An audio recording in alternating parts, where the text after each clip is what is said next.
Continuamos con el quinto panel de la tarde y último panel antes del cierre de esta jornada excelente de capacitaciones y exposiciones que hemos tenido durante los jueves y viernes y estamos cerrando. Tenemos el día de hoy el quinto panel, estamos con la norma de arrendamiento, tenemos como expositor a Joao Carlos Fonseca, principal de la Federación Internacional de Contadores IPSAS Board.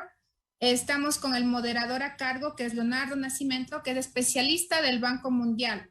Adelante, Leonardo, y bueno, dejo con todo el tema de la moderación. Gracias, Cintia. Primero voy a intentar mi portuñol al comienzo del panel. Em primeiro lugar, quisiera agradecer a Magdalena Vicuña, a Cíntia, ao Ministério de Economia e Finanças de Equador, aos membros de Focal e todos os organizadores do evento. Sempre é grande prazer estar em eventos como este, compartilhando experiências internacionais em contabilidade governamental. Tuve o prazer de participar em quase todos os eventos Focal hasta agora. Na atualidade, de ser normatizador e preparador de estándares em Brasil para ver a perspectiva do usuário no Banco Mundial. He visto como é importante a contabilidade governamental. Agora, segundo acordado com João, deixarei de falar portunhol e cambiarei ao inglês. Okay? Now let me switch to English. First, I want to introduce João Fonseca, a Portuguese speaker, just like me. He's a very dear colleague from IPSAS-B, in which I had the opportunity to be a member for 2 terms and 6 years in IPSAS-B. João, thank you very much for once again become a part of Focal Network. Let me talk about the João background. João has a PhD in economics and a master in administration and public policies, has over 20 years of experience in the areas of public sector administration with a focus on national accounts, public finance, public sector accounting, and auditing. He's a former member of the Public Sector Accounting Committee of the Portuguese Accounting Standards Board in representation of Statistics Portugal. He is currently principal at the International Public Sector Accounting Standards Board of International Federation of Accountants, and he was responsible for relevant projects as the applicability of IPSAS, employee benefits, leases, alignment between IPSAS and international statistical standards, and alignment between IPSAS and IFRS. That is a very helpful dashboard indeed. João, just a few comments before you start your presentation. I think this project on leases is very challenging, and I had the opportunity to discuss some of the issues as an IPSAS-B member, and I think that this project, it's one of the projects that lasted the longest time, one of the longest projects in the IPSAS-B, and it seems to be heading towards its conclusion soon, I think. The proposed approach on right-of-use model to all leases may cause a significant impact for the preparers. João, please, you can show us your presentation. The floor, not the floor in this context, but the screen is yours. Yeah. Thank you, Leonardo, and thank you for your kind introduction. So good afternoon, everyone. Before starting my presentation, I would like to thank you, Focal, for the kind invitation to present the exposure draft 75 on leases. It's always an honor and a pleasure to be here with you and see so many familiar faces over these last 2 days. And I would like also to congratulate Focal for making it possible, this virtual Focal conference, which is a novel given the circumstances. But it has been awesome seeing all these presentations. And with this, I'll start sharing my screen.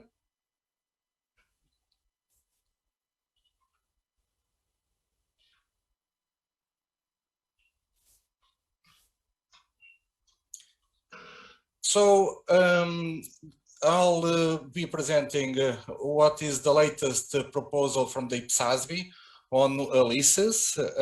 We have just issued in January our exposure draft 75 with some proposals for an IPSAS on leases.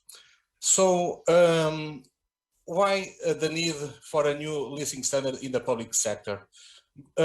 Basically for two reasons. First of all, as you all know, IPSAS 13 was drawn from the International Accounting Standards 17, issued by the IASB, and the IASB replaced this quite old standard with IFRS 16. So this was the first reason. The second one was that what we have in IPSAS 13 lessee accounting basically permitted off-balance sheet financing for operating leases. What does this mean? It means that the assets and the liabilities of operating leases were not on the balance sheet. And this created lots of issues. One of those was difficult to understand the assets and liabilities that were used by public sector entities. And so, as we all know, assets that were owned or leased, they were used in the same way. So from the economics perspective, there was no difference. It was only different financing arrangements. And because of those different accountings, it was always hard to compare entities' financial statements between the ones that leased assets and the ones that bought those very same assets. And because of these two reasons, the board decided to issue this exposure draft 75.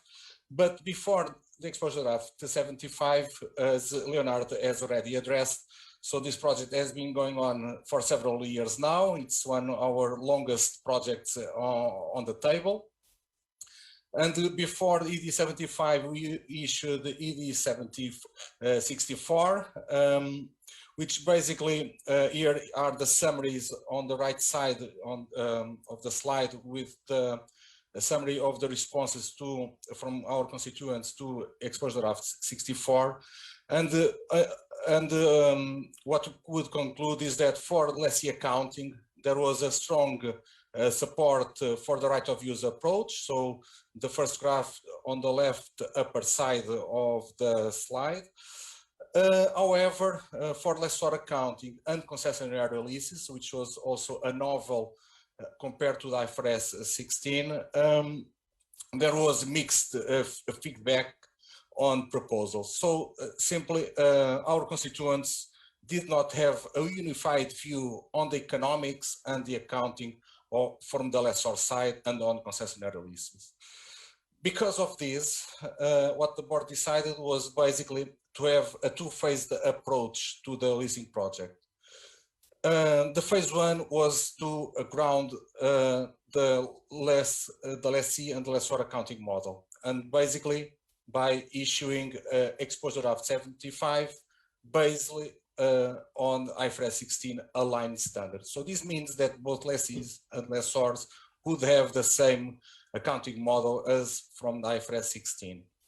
And then having a second phase, which was also issued in January of this year, which is the request for information, where we would try to collect evidence based on characteristics of concessionary leases and other arrangements similar to leases that are common in the public sector, and then decide if any additional guidance would be required. So this is also a novel from the board. This is the first time that IPSASB in more than 20 years is issuing a request for information with this nature. So we are also breaking new ground in accounting. So basically what we have here in this slide is a brief comparison between the two exposure drafts for our constituents to understand what are the main changes. So on the left side, we have the proposals in exposure draft 64. Basically, in the lessee accounting, we'll have the right of use model, and you would have also the concessionary leases for the right of use model in lessee accounting. And from the lessor, you would have a public sector specific right of use model for lessors together with concessionary leases. However, with the ED 75, what the board now decided was, okay, for the lessee accounting, given that there was overwhelming support for the right of use model, this exposure draft proposes basically the very same proposal that we had back in ED 64, and it is aligned with the IFRS 16. For the lessors, we'll be also bringing the lessor accounting model that it is in IFRS 16, which basically it is a continuation of the lessor accounting model that exists currently in IPSAS 13 based on the risks and rewards model.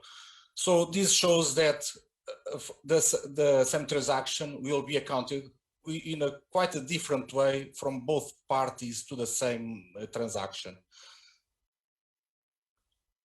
So what is this lessee accounting and what is in more specific terms for people that like more of the debits and the credits? So IFRS 16 and ED 75 are proposing to bring to the balance sheet a new item, a new element, which is this right of use asset. And of course, its corresponding lease liability for all leases. And this is major because so far operating leases were not on the balance sheet. In this case, we'll have both leases, types of leases in the balance sheet. I would be even more precise. There will not be a need for further classification of leases between finance leases and operating leases because all leases will be on the same accounting, except, of course, if the public sector entity elects to apply the elective exemptions on short-term leases, leases up to 12 months, or leases of low-value assets. For these, the lease payments will be recognized on a straight-line basis or over the lease term or another systematic basis. So this is huge for public sector entities. What we are asking constituents, and here I make a plea to focal countries to send your views. So we have published several resources in the IPSASB's website. We have the webinar, we have the at a glance summary on the exposure draft 75. We also have a webinar very developed, which explains in more detail the accounting for both parties to the leases. And we will be welcoming all responses from the Latin American countries by May 17th. So not much time left, and we'll welcome for both the exposure draft 75 and the request for information. Finally, so how it will work out the next steps of these leases project. As Leonardo said, we are hoping to have approved quite soon the new IPSAS on leases, so in the coming months. But let's see what will come out from the responses, because the board then will need to consider the responses and to decide on the way forward. And the same will also happen with a phase 2, with a request for information, although it will be in a longer time, because as I said before, the objective is to have published first the final IPSAS on leases, and then let's see what will come out from the request for information. And with this, I'll finish my presentation. Muchas gracias, muito obrigado, and thank you everyone for listening to me. And I'll stop sharing my screen. Thank you, João. Thank you for your helpful and clarifying presentation about the ED 75. Now let's go to the question and answer session, and we have a few questions. We just have a few questions from the audience. Here's the first question. I will mix with my personal question with the audience question. In Brazil, the CFC is preparing a response to the ED 75, and the general view of the CFC is that the IPSAS-B propositions are appropriated However, the proposed approach to concessionary leases may be excessively onerous due to requirement to assess if all leases contracts are at market value, for example. What can you tell us about this issue, and what the other main challenges that the public sector entities must implement to apply the final IPSAs based on ED 75? Yeah, very interesting question, Leonardo. Yes, so I'll split the answer by answering first on the concessionary leases. So the concessionary leases will be addressed after the publication of the final IPSAs based on Exposure Draft 75, and with that I don't have much more to add. But I can add on the challenges that public sector entities will have to implement the final standard to be hopefully to be based on ED 75. I would say that there are 5 challenges. The first one, public sector entities must have a full inventory of all lease contracts. So they need to have a very good understanding of the lease terms, amounts, interest rates, outstanding balances, etc., etc., etc. This on its own, it's quite onerous work because many times it implies to go back several years to the inception of those lease contracts. Second, public sector entities must decide what approach they want to transition. If they want a cumulative catch-up approach, or if they want to apply a full retrospective, and in this case, they will be applying IPSAS 3. Well, this will help understand public sector entities the scope of the work that needs to be done in order to have an opening balance on January 1st when the standard will be effective, or if they decide to early apply that standard. Third, the public sector entities must identify the population of lease contracts for transition because of the several exceptions that there are under transition. And fourth, they need to measure the lease liability, and in this case, they need to assess whether to apply the transition reliefs that are proposed regarding the portfolio discount rates or use of insight. And finally, based on the measurement of the lease liability, measure the right of use asset because they will need to match at the first entry.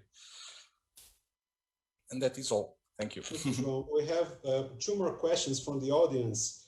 The first one is it possible to apply the recognition and measurement of financial leases in public sector entities of a country?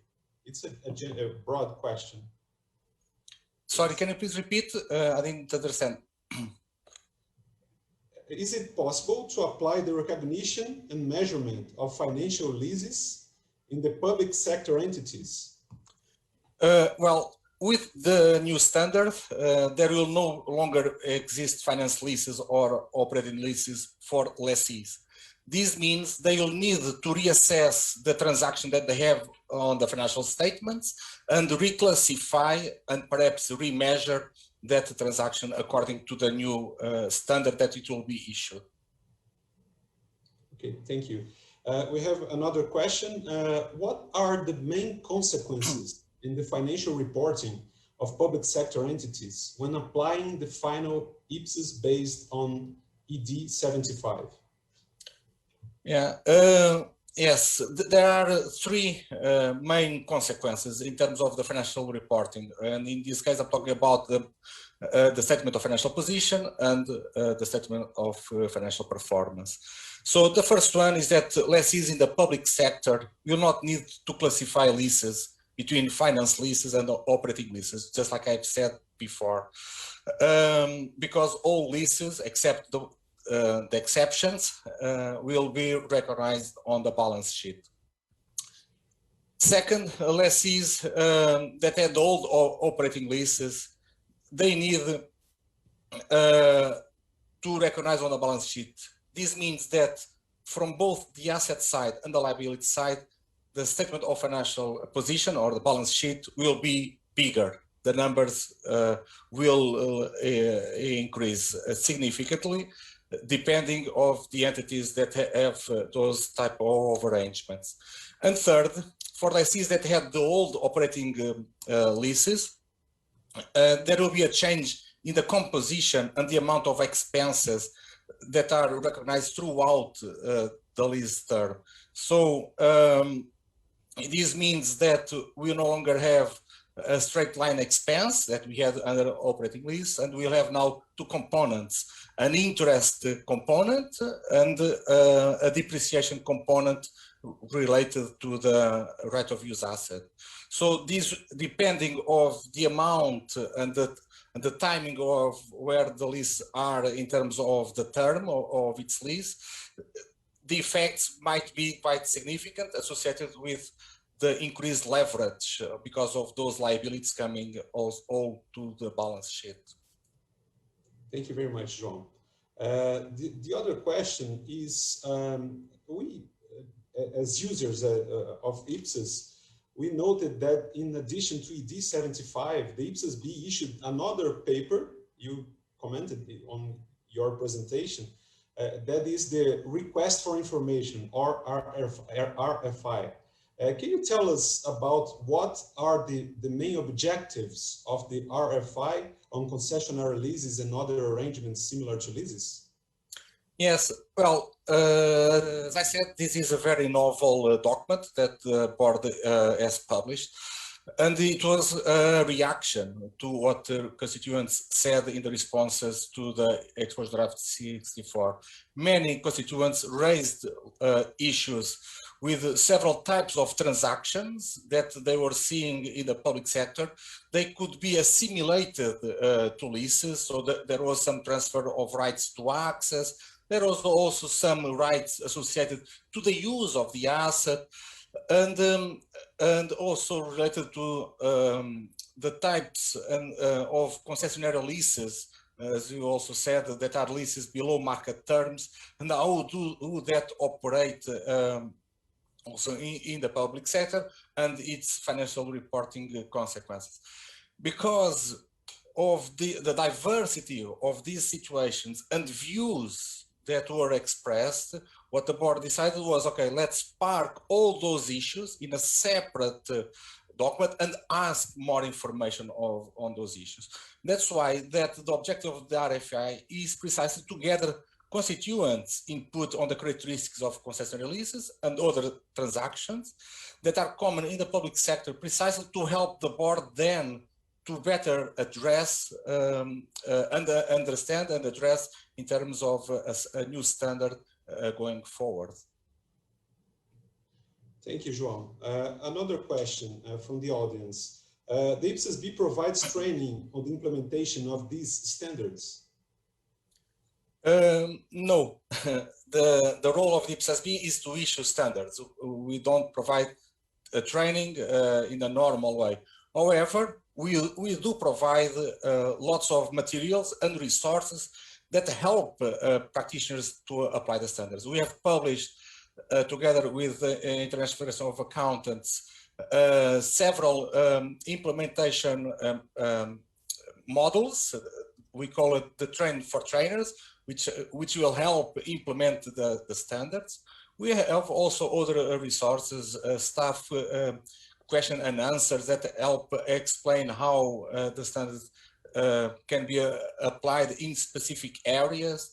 We have also, in collaboration with the University of Zurich, just as it was said before in this focal event, the COVID assessment tool. So I challenge everyone to go to the IPSASB's website and the International Federation of Accountants website and see the enormous resources and materials that we have there for people to apply our standards. Thank you, João. Our time is very short. I think we've reached the end of the panel. Now it's here in Brazil is 5:30 p.m. In Ecuador is 3:30 p.m. And I would like to thank you once again and thank the colleagues from Ecuador who organized this Sétimo Focal. And muchas gracias, Ecuador, y hasta el próximo focal. Quería, I want to know if you want to spend a few words in the end of our panel, João. Yes, I do. Once again, I want to reinforce my request to all Latin American countries.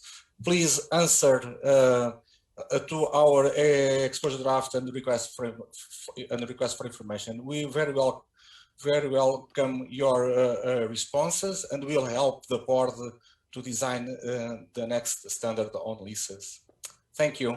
Muchas gracias. Obrigado. Thank you very much. Muchas gracias, Ecuador.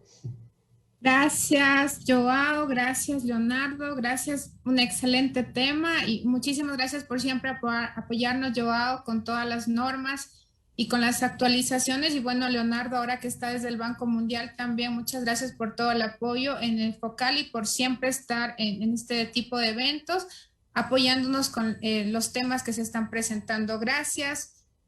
Una buena tarde. Vamos a continuar ya con el cierre en un minuto, por favor. Gracias, Joao. Gracias, Leonardo. Gracias.